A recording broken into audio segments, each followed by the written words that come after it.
ಜ್ಞಾನಪೂರ್ಣ ಜಗಜ್ಯೋತಿ ನಿರ್ಮಲವಾದ ಮನವೇ ಕರ್ಪೂರದಾರತಿ. ಜ್ಞಾನಪೂರ್ಣ ಜಗಜ್ಯೋತಿ ನಿರ್ಮಲವಾದ ಮನವೇ ಕರ್ಪೂರದಾರತಿ.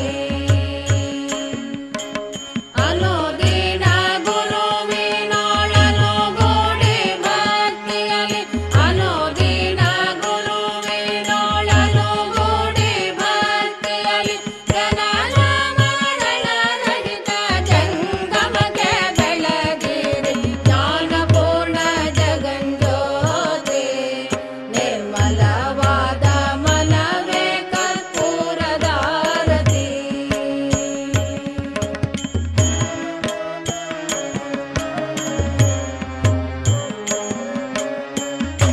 But for the respiration and body activities of the bacteria, energy is essential.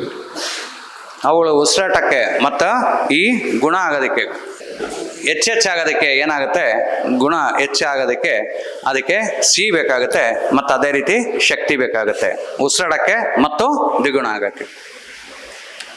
Carbohydrate, raw sugar, white sugar,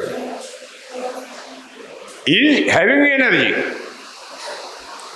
1 gram of the carbohydrate is having 4.5 kilocalorie energy.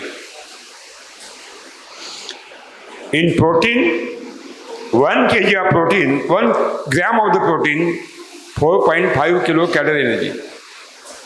But in 1 gram of the fat, 9 kilocalorie energy, double fat. fat. ಸ್ನೇಹಿತರೆ, ಈ ಶಕ್ತಿ ಬೇಕು ಅಂತಂದಾಗ 1 gram ಕಚ್ಚಾ ಸಕ್ಕರೆ ಏನು ಆಹಾರ ಉತ್ಪಾದನೆ ಮಾಡುತ್ತೆ ಸಸ್ಯಗಳು, ಕಚ್ಚಾ ಸಕ್ಕರೆ ಕಾರ್ಬೋಹೈಡ್ರೇಟ್ ಆಗಿ ಅದರಲ್ಲಿ 1 ಗ್ರಾಮು 4.5 ಕಿಲೋ ಕ್ಯಾಲರಿಯಷ್ಟು ಶಕ್ತಿಯನ್ನು ಹೊಂದಿರುತ್ತೆ. ಅದೇ ರೀತಿ ಪ್ರೋಟೀನ್ ಸಸಾರಜನಕ 1 ಗ್ರಾಮ್ನಲ್ಲಿ 4.5 ಕಿಲೋ ಕ್ಯಾಲರಿಯಷ್ಟು ಶಕ್ತಿಯನ್ನು ಹೊಂದಿರುತ್ತೆ. ಆಮೇಲೆ 1 ಗ್ರಾಮ್ ಫ್ಯಾಟ್ ಕೊಬ್ಬು 9 ಕಿಲೋ ಕ್ಯಾಲರಿಯಷ್ಟು ಈ ಒಂದು ಶಕ್ತಿಯನ್ನು ಹೊಂದಿರುತ್ತೆ. ಕ್ಯಾಲರಿ ಅಂದರೆ ಏನಿಲ್ಲ, 1 ಗ್ರಾಮ್ ನೀರು 4 ಡಿಗ್ರಿ ಸೆಂಟಿಗ್ರೇಡಲ್ಲಿ ಏನು ನೀರಿರುತ್ತೆ, 1 ಗ್ರಾಮ್ ನೀರನ್ನು 5 ಡಿಗ್ರಿಗೆ ಅಂದರೆ 1 ಡಿಗ್ರಿ ಹೆಚ್ಚು ಮಾಡೋಕ್ಕೆ ಬೇಕಾಗಿರೋಂಥ ತಾಪಮಾನ ಅಂದರೆ ಬಿಸಿ ಏನಿದೆಯೋ ಅದನ್ನು ನಾವು 1 ಕ್ಯಾಲರಿ ಅಂತೀವಿ. ಅದನ್ನು 1000ದಲ್ಲಿ ಗುಣಿಸ್ರೆ ಅದು ಕಿಲೋ ಕ್ಯಾಲರಿ ಆಗುತ್ತೆ. 4,500 ಕ್ಯಾಲರಿ, 4.5 ಕ್ಯಾಲರಿ ಅಂದರೆ ಕಿಲೋ ಕ್ಯಾಲರಿ ಅಂತ ಅಂದಾಗ. There are 2 types of the calorie energy: positive energy, negative energy.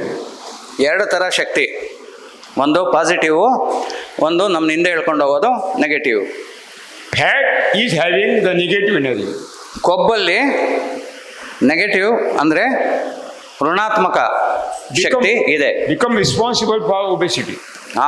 ಇದು ಶರೀರ ದಪ್ಪ ಆಗೋದಕ್ಕೆ, ಒಬೆಸಿಟಿ, ಸ್ಥೂಲಕಾಯ, ಸ್ಥೂಲ ತಾನೆ, ಆಮೇಲೆ ನನ್ನಂಗಿರೋರನ್ನ ಸ್ಥೂಲ ಅಂದ್ಬಿಟ್ಟಿರ, ಸ್ಥೂಲಕಾಯ ಆಗೋದಕ್ಕೆ ಕಾರಣ ಆಗುತ್ತೆ ಕೊಬ್ಬು.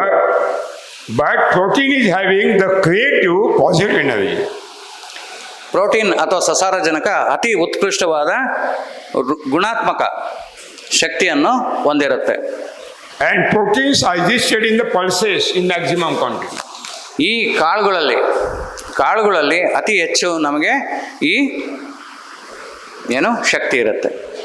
In green gram, Bengal gram, pigeon pea, black gram, beans, 20 to 24% protein, and soybean 40% protein. ಸ್ನೇಹಿತರೆ, ಹುರುಳಿ, ಹೆಸರು, ಉದ್ದು, ಕಡಲೆ, ಅವರೆ, ತೊಗರಿ ಈ ಕಾಳುಗಳಲ್ಲೆಲ್ಲ ಸುಮಾರು 20-24% ಅಷ್ಟು ಸಸಾರಜನಕ ಅಥವಾ ಪ್ರೋಟೀನ್ ಇರ್ತವೆ. ಸೋಯಾಬೀನಲ್ಲಿ 40% ಸಸಾರಜನಕ ಇರುತ್ತೆ, ಅಂದರೆ protein. So I thought to give available required energy to the microorganisms, if I will utilize the proteinous material, definitely we will get the result. ನನಗೆ ಅವಾಗ ಒಂದು ಒಳಿತು, ಯಾವಾಗ ನಾವು ಅದಕ್ಕೆ ಶಕ್ತಿ ಕೊಡಬೇಕು, ಅತಿ ಹೆಚ್ಚು ಎನರ್ಜಿ ಕೊಡಬೇಕು ಅಂತಂದಾಗ ನಾನು ಯಾಕೆ ಈ ಕಾಳಿನ ಪುಡಿಯನ್ನು ಉಪಯೋಗಿಸಬಾರ್ದು, ಈ ಸಸಾರಜನಕ ಅಥವಾ ಪ್ರೋಟೀನ್ನ ಶಕ್ತಿಯನ್ನು ಈ ಜೀವಾಣುಗಳಿಗೆ ಕೊಡೋದಕ್ಕೆ. Then I have tried variable quantity of the pulses flour. ಬೇರೆ ಬೇರೆ ಅನುಪಾತದಲ್ಲಿ ಅಥವಾ ಬೇರೆ ಬೇರೆ ತೂಕದಲ್ಲಿ ಅಳತೆಯಲ್ಲಿ ನಾನು ಇವನ್ನ ಪ್ರಯೋಗ ಮಾಡಿದ್ದೀನಿ. ಬೇರೆ ಬೇರೆ ಕಾಳುಗಳನ್ನ ಉಪಯೋಗಿಸ್ಕೊಂಡು ಮಾಡಿದ್ದೀನಿ. Continuous 3 years I have taken the trials. 3 ವರ್ಷ ನಿರಂತರವಾಗಿ ನಾನು ಈ ಪ್ರಯೋಗನ ಮಾಡಿದ್ದೀನಿ.